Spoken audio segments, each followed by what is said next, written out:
seen physical beings that are definitely not like our animals up here come out of these spaces from inside the earth. I've seen in deep underground military bases, dogmen, like you would kind of describe them, some more humanized. And I think a lot of those were experimentation and genetic splicing. I think a lot of that was gene editing stuff that I've seen.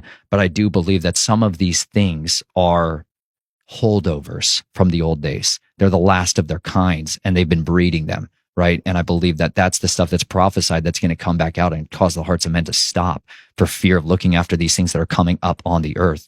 You know, that's why everywhere I went throughout my youth, I could go to these tunnels and these caves and call out, and I could hear them and they would call back, you know, and it's like, it's a seductive power that draws you back into it. You could call out to them? Like, yeah. Was it like a language or a sound or what? Oh yeah, man. You can learn to call to them. You can go out here in these hills out here and do it. You can still do it tonight. On these full moons and stuff, you can start calling out and you'll think you'll hear coyotes at first.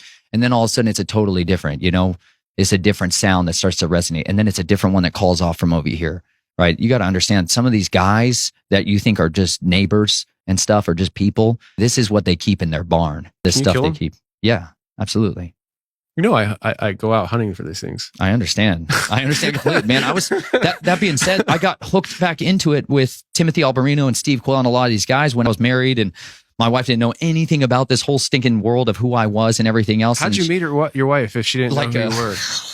You suckered her. You suckered her. That's a way to put it, man. She's still with you, so she loves you, you know? Bro, she's all in, man. She's amazing. Cool. She is my shield bearer, man. She's amazing. We have waged a war together beyond your wildest imaginations. She has seen the full force of the occult come after us, and people slaughtering sacrifices to try to desecrate us, and people try to hunt us and murder us in front of her face. She's seen it. In front of my children's face. They've sent special kill teams after us in front of my children's face, man. And I have seen the living power, man. Recent. Really? Yeah. Wow, man. That being said, man, I do believe that there is a hierarchy, and you can call upon the Most High, man, and He has delivered us. And I've never had to fire a shot at any of these guys. I haven't had to take out their drones.